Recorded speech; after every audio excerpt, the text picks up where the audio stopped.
আজকে আপনাদের অত্র ইসলামী সম্মেলনে আমার সংক্ষিপ্ত আলোচনার বিষয়বস্তু মহান আল্লাহ সুবহানাহু তাআলা কে, তার পরিচয় কি।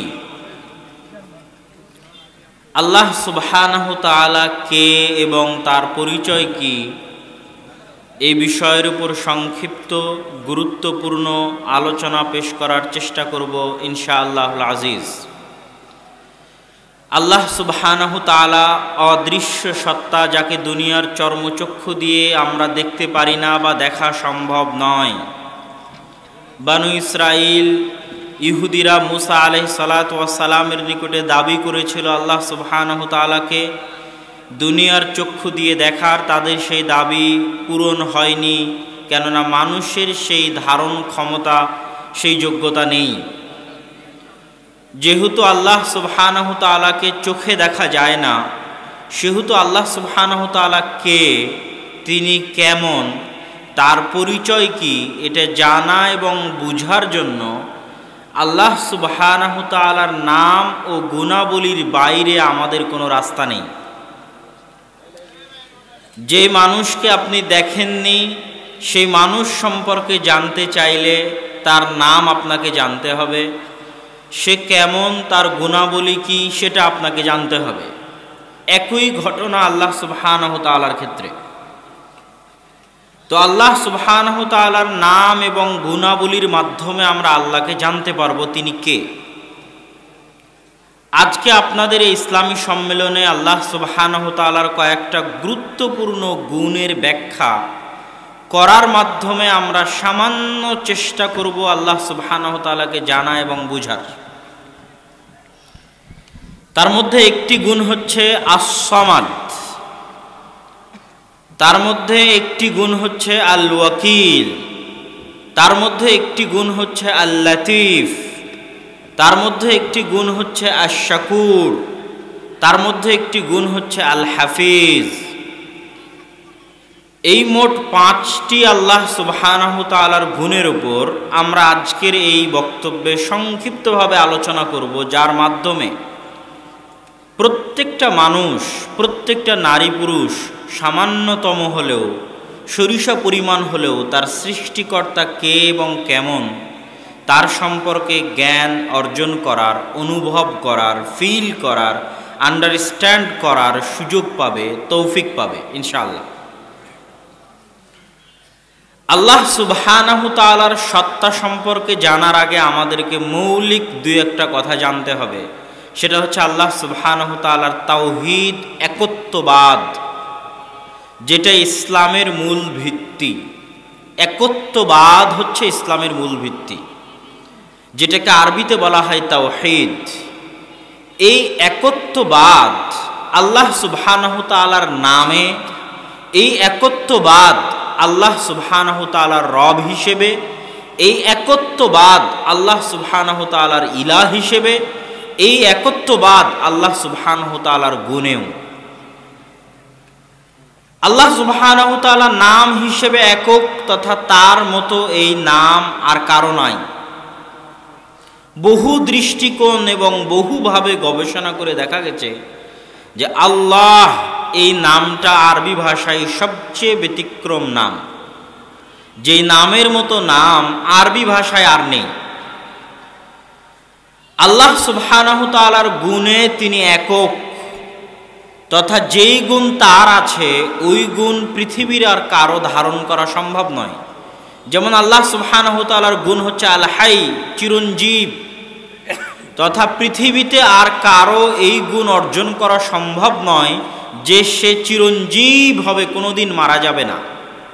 এই গুণ পৃথিবীতে কোনো ব্যক্তি, কোনো বস্তু, কোনো জিন, কোনো ফেরেশতা, কোনো জড় পদার্থ, কোনো কীট পতঙ্গ কারোই পক্ষে অর্জন করা সম্ভব নয় যে সে কোনোদিন মারা যাবে না। এইভাবে আল্লাহ সুবহানাহু তাআলা তার গুণাবলীতেও একক। আল্লাহ সুবহানাহু তাআলা রব হিসেবে একক। সেটার অর্থ কি?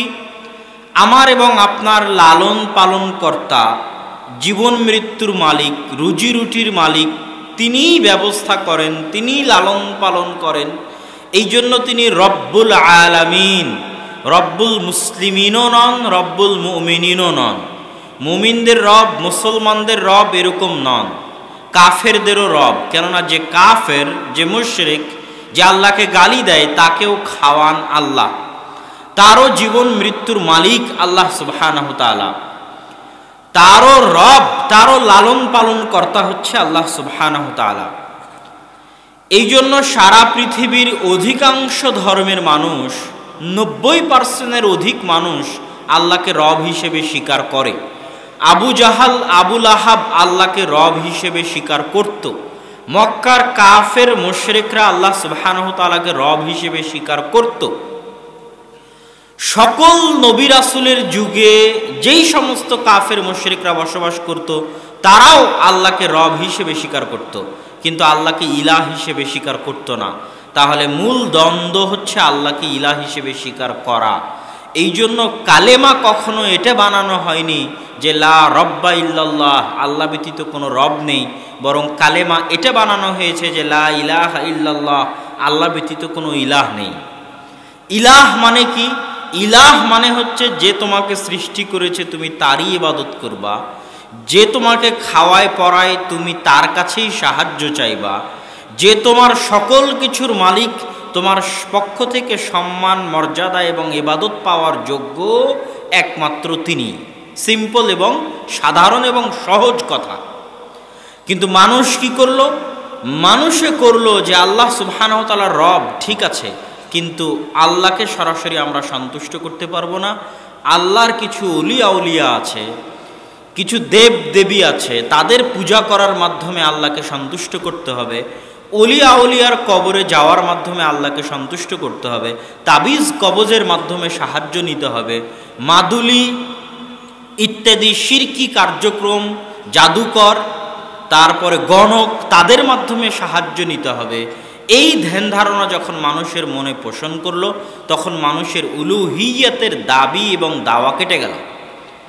তাহলে এতক্ষণ আমরা আল্লাহ সুবহানাহু তাআলার বিস্তারিত পরিচয়ে যাওয়ার আগে সারমর্ম স্বরূপ কয়েকটা কথা মনে করতে পারি। এক, আল্লাহ সুবহানাহু তাআলা রব হিসেবে একক ও অদ্বিতীয়।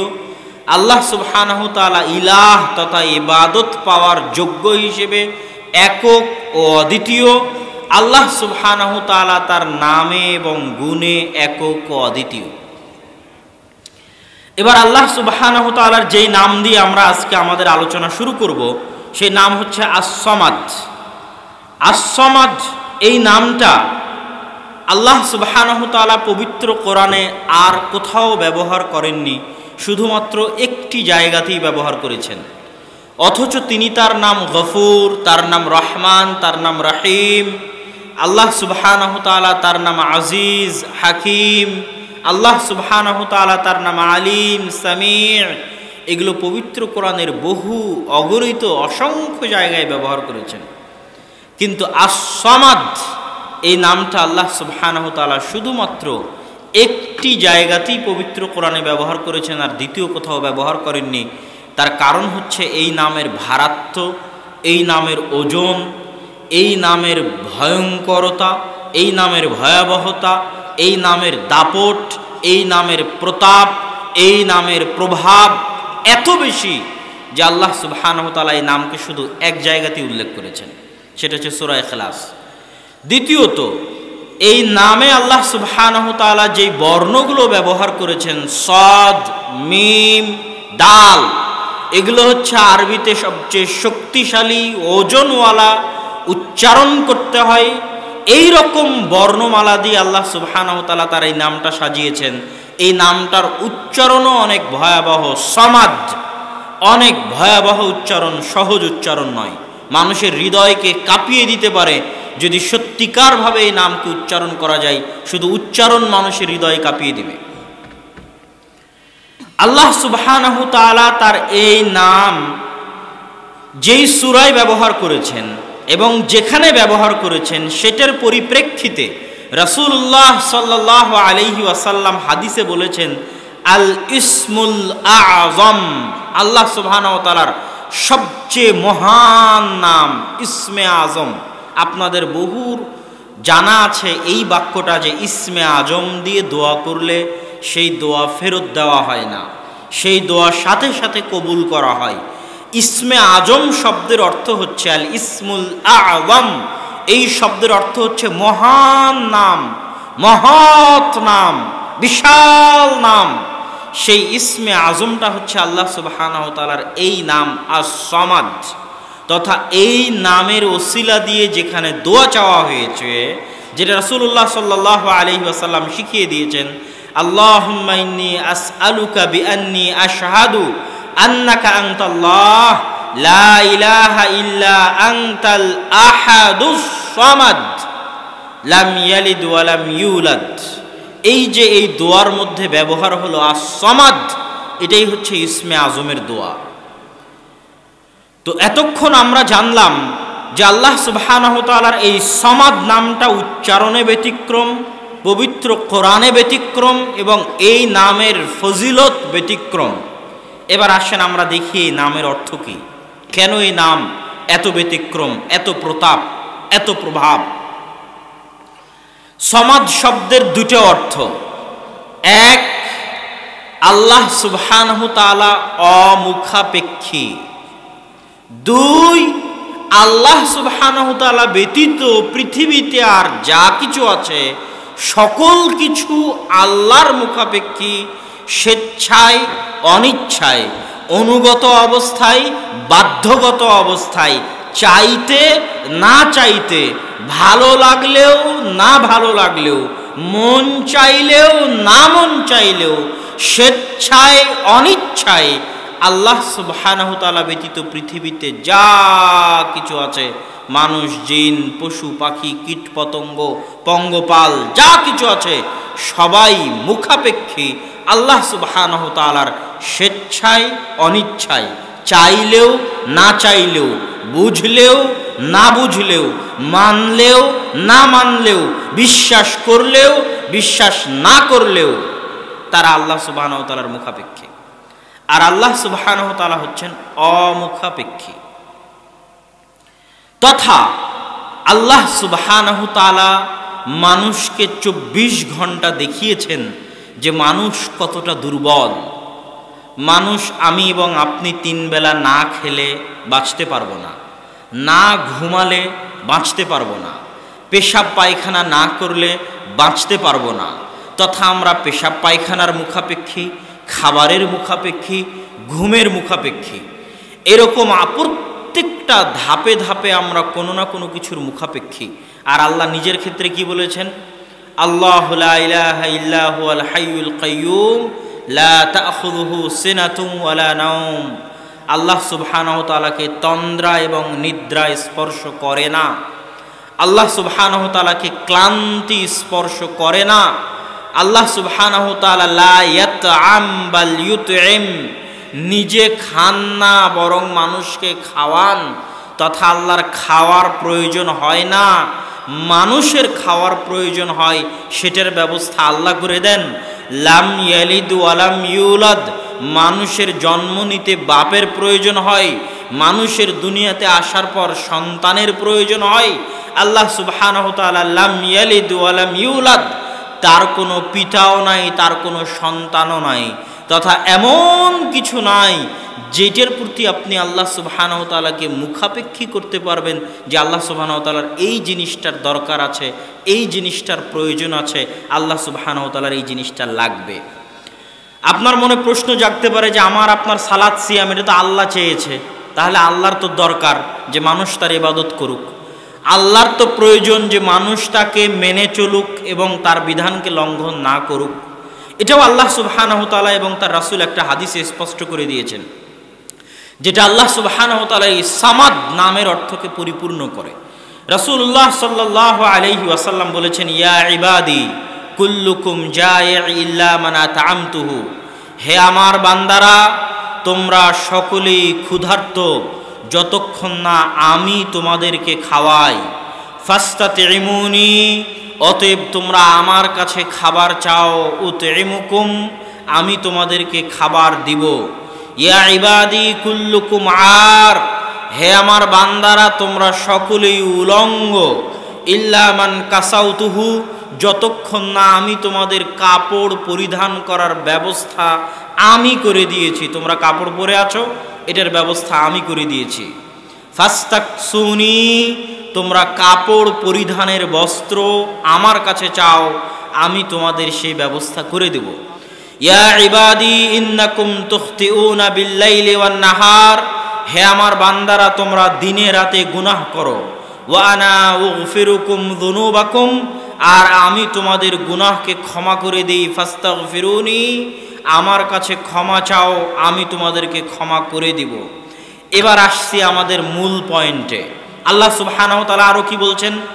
ইয়া ইবাদি ইন্না আউওয়ালাকুম ওয়া আখিরাকুম ওয়া ইনসাকুম ওয়া জিন্নাকুম লাউ কানু আলা আতকা কলবিন, হে আমার বান্দারা তোমাদের প্রথম ব্যক্তি থেকে নিয়ে শেষ ব্যক্তি পর্যন্ত তথা আদম থেকে নিয়ে কিয়ামত পর্যন্ত সকল মানুষ, সকল জিন, ইনসাকুম ওয়া জিন্নাকুম, সকল মানুষ এবং সকল জিন, লাউ কানু আলা আতকা কলবি আহাদিকুম, যদি পৃথিবীর সবচেয়ে পরহেজগার মানুষের মতো পরহেজগার হয়ে যায়, পৃথিবীর সবচেয়ে পরহেজগার মানুষ, তাকওয়ালা মানুষ যদি আমরা মুহাম্মদ সাল্লাল্লাহু আলাইহি ওয়াসাল্লামকে ধরি, তাহলে আল্লাহ সুবহানাহু ওয়া তাআলা বলছেন আদম থেকে নিয়ে কিয়ামত পর্যন্ত সকল মানুষ, সকল জিন যদি, সকল মানুষ, সকল জিন যদি মুহাম্মদ সাল্লাল্লাহু আলাইহি ওয়াসাল্লামের মতো তাকওয়াবান পরহেজগার হয়ে যায়, মা জাদা যালিকা ফি মুলকি শাইআ, তাহলে আমার সরিষা সমপরিমাণ উপকার করতে পারবে না। কি বুঝলেন? যে আপনার ইবাদতের আল্লাহর দরকার আছে? কথা বলেন না যে আপনার ইবাদতের ঠেকা পড়েছে আল্লাহ সুবহানাহু ওয়া তাআলার। আল্লাহ এই বাক্যে ক্লিয়ার করে দিলেন যে সারা পৃথিবীর সবাই যদি মুহাম্মদ সাল্লাল্লাহু আলাইহি ওয়াসাল্লামের মতো হয়ে যায়, তাকওয়াবান পরহেজগার, মা জাদা যালিকা ফি মুলকি শাইআ, আমার রাজত্বে, আমার ক্ষমতায়, আমার প্রভাব এবং প্রতিপত্তিতে, আমার কোনো কিছুতে সরিষা সমপরিমাণ তোমরা ইবাদত করে উপকার করতে পারবা আমার, এই ধারণা তোমরা করিও না। লাং তানফাউনি, আমার উপকার করার ক্ষমতা তোমাদের নাই। পরের বাক্যে আল্লাহ কি বলছেন? ইয়া ইবাদি ইন্না আউওয়ালাকুম লাউ আন্না আউওয়ালাকুম ওয়া আখিরাকুম ওয়া ইনসাকুম ওয়া জিন্নাকুম, হে আমার বান্দারা যদি তোমাদের প্রথম ব্যক্তি থেকে নিয়ে শেষ ব্যক্তি পর্যন্ত সকল মানুষ, সকল জিন, পৃথিবীর সবচেয়ে পাপিষ্ঠ, পাপাচারী, ফাসিক, কাফেরে পরিণত হয়ে যায়, সবাই যদি ফেরাউন হয়ে যায়, মা নাকাসা যালিকা মিন মুলকি শাইআ, তাহলে সারা পৃথিবীর সব মানুষ আর সব জিন মিলে যদি সকাল সন্ধ্যা আল্লাহকে গালি দেয়, সকাল সন্ধ্যা আল্লাহর নাফরমানি করে, তো আল্লাহ সুবহানাহু ওয়া তাআলা বলছেন আমার সরিষা সমপরিমাণ ক্ষতি করার ক্ষমতা, আমার রাজত্বে সরিষা সমপরিমাণ কমতি করার ক্ষমতা তোমাদের নাই, এই সাধ্য তোমাদের নাই। এটা হলো আস-সামাদ, অমুখাপেক্ষী, তথা আপনার ইবাদতেরও আল্লাহ সুবহানাহু ওয়া তাআলা মুখাপেক্ষী নন। এবার মানুষ তথা আল্লাহ সুবহানাহু ওয়া তাআলা ব্যতীত পৃথিবীতে যা কিছু আছে সব আল্লাহর মুখাপেক্ষী, চাইতে না চাইতে, স্বেচ্ছায় অনিচ্ছায়, বুঝলেও না বুঝলেও, মানলেও না মানলেও, তার নাম হচ্ছে আস-সামাদ। তার সবচেয়ে বড় উদাহরণকে, তার সবচেয়ে বড় উদাহরণ হচ্ছে ফেরাউন। তার সবচেয়ে বড় উদাহরণ হচ্ছে ফেরাউন। ফেরাউন যখন পানিতে ডুবে যাচ্ছে তখন সে বলছে আমানতু বিরব্বি মূসা ওয়া হারুন। 1700 বছর পৃথিবীতে রাজত্ব চালানোর পর ফেরাউন যখন পানিতে ডুবছে তখন সে বুঝছে যে আল্লাহ সুবহানাহু ওয়া তাআলা হচ্ছে আস-সামাদ, চাইতেও তুমি আমার মুখাপেক্ষী, না চাইতেও তুমি আমার মুখাপেক্ষী, স্বীকার করলেও আমার মুখাপেক্ষী, না স্বীকার করলেও আমার মুখাপেক্ষী, বুঝলেও আমার মুখাপেক্ষী, না বুঝলেও আমার মুখাপেক্ষী, বিশ্বাস করলেও আমার মুখাপেক্ষী, বিশ্বাস না করলেও আমার মুখাপেক্ষী। কেন? আমি হচ্ছে আস-সামাদ। ফেরাউন মানেনি, বুঝেনি, বিশ্বাস করেনি। যখন পানিতে ডুবছে তখন বুঝছে যে আল্লাহ সুবহানাহু ওয়া তাআলা হচ্ছে আস-সামাদ, বিশ্বাস না করলেও তার মুখাপেক্ষী। আমরা যদি স্বেচ্ছায় আল্লাহ সুবহানাহু ওয়া তাআলাকে আস-সামাদ মনে না করি, এখনই যদি আপনার প্যারালাইসিস হয়ে যায়, আপনি বুঝবেন যে আপনি আল্লাহর মুখাপেক্ষী, আপনি কত দুর্বল। আপনার স্ত্রী, পুত্র, ভাই বোন, আত্মীয় স্বজন কত অসুস্থ আছে, কত অসহায় মানুষ আছে, কত দুর্বলতা নিয়ে আমরা আমাদের জীবন যাপন করছি, কত অসহায়ত্ব নিয়ে আমরা আমাদের জীবন যাপন করছি। আল্লাহ সুবহানাহু ওয়া তাআলা মানুষকে কত দুর্বল করে সৃষ্টি করেছে। প্রত্যেকটা ধাপে ধাপে আপনি বুঝবেন যে আপনি চাইলেও আল্লাহর মুখাপেক্ষী, না চাইলেও আল্লাহর মুখাপেক্ষী, বিশ্বাস করলেও আল্লাহর মুখাপেক্ষী, বিশ্বাস না করলেও আল্লাহ সুবহানাহু ওয়া তাআলার মুখাপেক্ষী। এই জন্য আল্লাহ সুবহানাহু ওয়া তাআলা বলেছেন, ওয়ালিল্লাহি মা ফিস সামাওয়াতি ওয়া মা ফিল আরজ, আসমান এবং জমিন এবং তার মাঝে যা কিছু আছে সকল কিছুর মালিক হচ্ছেন আল্লাহ সুবহানাহু ওয়া তাআলা।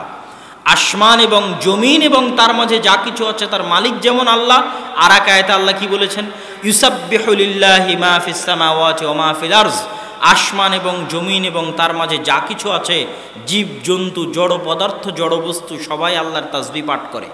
এই মাইকও আল্লাহর তাসবিহ পাঠ করে, এই কাপড়ও আল্লাহর তাসবিহ পাঠ করে, এই চেয়ারও আল্লাহর তাসবিহ পাঠ করে, এই কাগজও আল্লাহর তাসবিহ পাঠ করে, আপনার পুরো শরীরের সকল অঙ্গ প্রত্যঙ্গ আল্লাহর তাসবিহ পাঠ করে।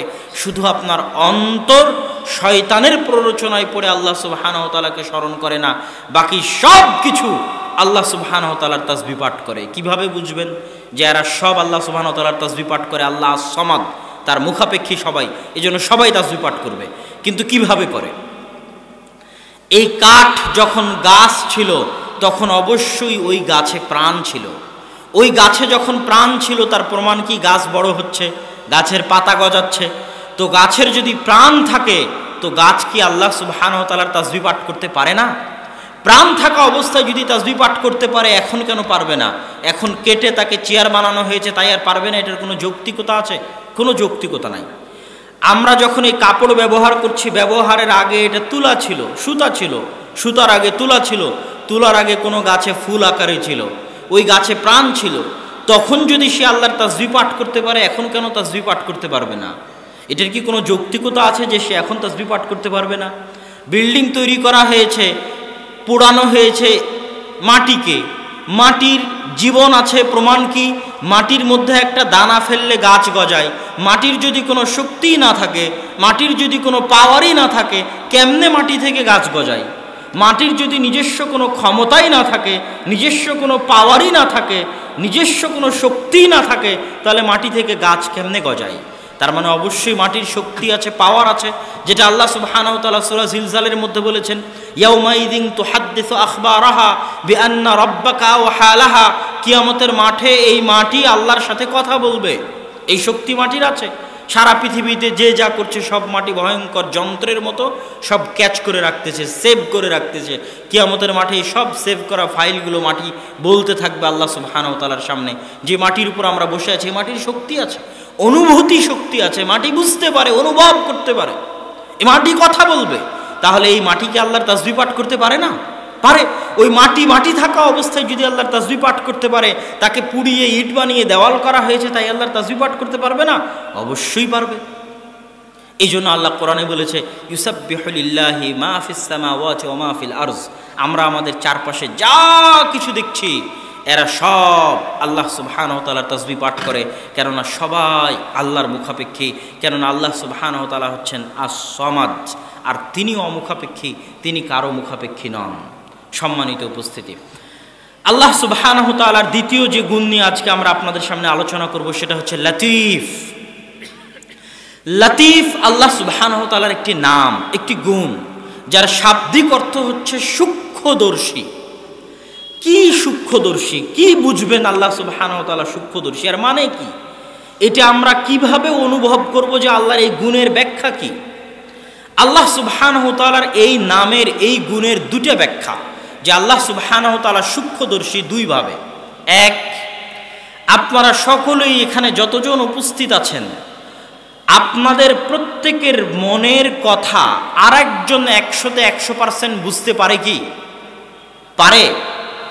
এমন জীবনে আপনার বহু পরিবেশ গেছে যখন আপনার অবস্থাটা আপনি আপনার বউকেও বুঝাতে পারেন না, আপনার মনের অবস্থাটা আপনার ছেলেকেও বুঝাতে পারেন না, আপনার মনের অবস্থাটা আপনার বাপকেও বুঝাতে পারেন না। এরকম আপনার জীবনে বহু ঘটনা, বহু কিছু আপনার জীবনে ঘটে গেছে। এবং প্রতিনিয়ত কেউই, কোনো মানুষই তার মনের অনুভূতি পরিপূর্ণরূপে আর একজন সে যেভাবে অনুভব করছে ঠিক সেভাবেই আর একজন অনুভব করবে, এটা অসম্ভব, এটা পারে না। আপনার স্ত্রীও পারে না, আপনার ছেলেও পারে না, আপনার বাপও পারে না। এই জন্য কথায় কথায় আমরা বলি যে তুমি আমাকে বুঝতে পারলা না, তুমি আমাকে বুঝার চেষ্টা করো। আমার ছেলে আমাকে বুঝলো না, আমাকে বুঝার চেষ্টা করলো না। বুঝা মানে কি? ফিল করা, অনুভব করা, আন্ডারস্ট্যান্ড করা, বুঝার চেষ্টা করা। তাহলে আপনার মনে যা কিছু চলছে, আপনার আনন্দ, আপনার দুঃখ, আপনার বেদনা, এইটার আপনি যে অনুভব করেন, এই অনুভবটা 100-তে 100 একমাত্র একজনই অনুভব করতে পারে, একজনই ফিল করতে পারে, আন্ডারস্ট্যান্ড করতে পারে। সেটার অর্থ হচ্ছে লতিফ। সূক্ষ্ম থেকে সূক্ষ্মভাবে আল্লাহ সুবহানাহু ওয়া তাআলা আপনার মনকে পড়তে পারে, এই জন্য তিনি লতিফ। আপনার মনের অনুভূতি এখন যা, সেটা হুবহু যিনি বুঝতে পারেন তিনি কে? আল্লাহ। এটা হলো লতিফ নামের অর্থ। আমার মনে এখন যা চলছে, এটা 100-তে 100% একমাত্র আসমানের নিচে জমিনের উপর আমার মতোই বুঝতে পারে, আমার মতোই অনুভব করতে পারে, তিনি হচ্ছেন আল্লাহ সুবহানাহু ওয়া তাআলা। এটাই হচ্ছে লতিফ নামের অর্থ, যে আল্লাহ সূক্ষ্মদর্শী। লতিফুম বিযাতিস সুদূর, আমার এবং আপনার অন্তরে যা চলছে এটা সূক্ষ্মভাবে আল্লাহ অনুভব করতে পারে। আচ্ছা, লতিফ নামের দ্বিতীয় অর্থ, দ্বিতীয় ব্যাখ্যা কি? আল্লাহ সুবহানাহু ওয়া তাআলা আমার এবং আপনার মনের এই চাওয়া, মনের এই আশা, এই দুঃখ বেদনা যদি আল্লাহ দূর করতে চান, আল্লাহ যদি আপনাকে আনন্দ দিতে চান, আপনার মনের চাওয়া পূরণ করতে চান, আপনার মনের চাওয়া অনুযায়ী কিছু বাস্তবায়ন করতে চান, তো সেক্ষেত্রেও আল্লাহ সুবহানাহু ওয়া তাআলা লতিফ। লতিফ মানে তিনি সূক্ষ্মভাবে সেই কাজ বাস্তবায়ন করেন। উদাহরণ, আল্লাহ সুবহানাহু ওয়া তাআলা যে সূক্ষ্মভাবে কাজ বাস্তবায়ন করেন তার উদাহরণ কি? ইউসুফ আলাইহিস সালাতু ওয়াস সালাম যখন জেলে, আল্লাহ চাইলেন ইউসুফ আলাইহিস সালাতু ওয়াস সালামকে জেল থেকে বের করবেন। তো জেল থেকে বের করার জন্য আল্লাহ চাইলে ডাইরেক্ট অ্যাকশন নিতে পারতেন। আল্লাহ সুবহানাহু ওয়া তাআলা ডাইরেক্ট অ্যাকশন নেন না। এই জন্য মানুষ আল্লাহর নাম জানে না, আল্লাহকে বুঝে না, আল্লাহকে অনুভব করতে পারে না, এই জন্য মানুষ হতাশ হয়। মানুষ চায় ডাইরেক্ট অ্যাকশন, কিন্তু আল্লাহ তো বলছে আমি লতিফ, আমি ডাইরেক্ট অ্যাকশন নিই না, আমি সূক্ষ্মভাবে কাজ করি। তুমি ধরতেও পারবা না যে এই কাজের পিছনে আমার এই উদ্দেশ্য। তোমার কাছে মনে হবে এটা অকল্যাণ, কিন্তু এর পিছনে কল্যাণ আছে। তোমার কাছে মনে হবে এটা কল্যাণ, কিন্তু এর পিছনে অকল্যাণ আছে। কেননা আমি কাজ করি সূক্ষ্ম থেকে সূক্ষ্মভাবে। ইউসুফ আলাইহিস সালাতু ওয়াস সালামকে জেল থেকে বের করার জন্য ডাইরেক্ট অ্যাকশন কি হতে পারে? সরাসরি ফেরেশতা এসে জেলের দরজা ভেঙে দিলেই তো জেল থেকে বের হয়ে যায়। কিন্তু আল্লাহ সুবহানাহু ওয়া তাআলা ডাইরেক্ট অ্যাকশন নিলেন না, তিনি সূক্ষ্মভাবে কাজ করেন। বাদশাহ একটা স্বপ্ন দেখলো, বাদশাহ জানলোও না, বুঝতেও পারলো না যে এই স্বপ্নের ফলে একটা সময় ইউসুফ জেল থেকে বের হয়ে মন্ত্রী হবে।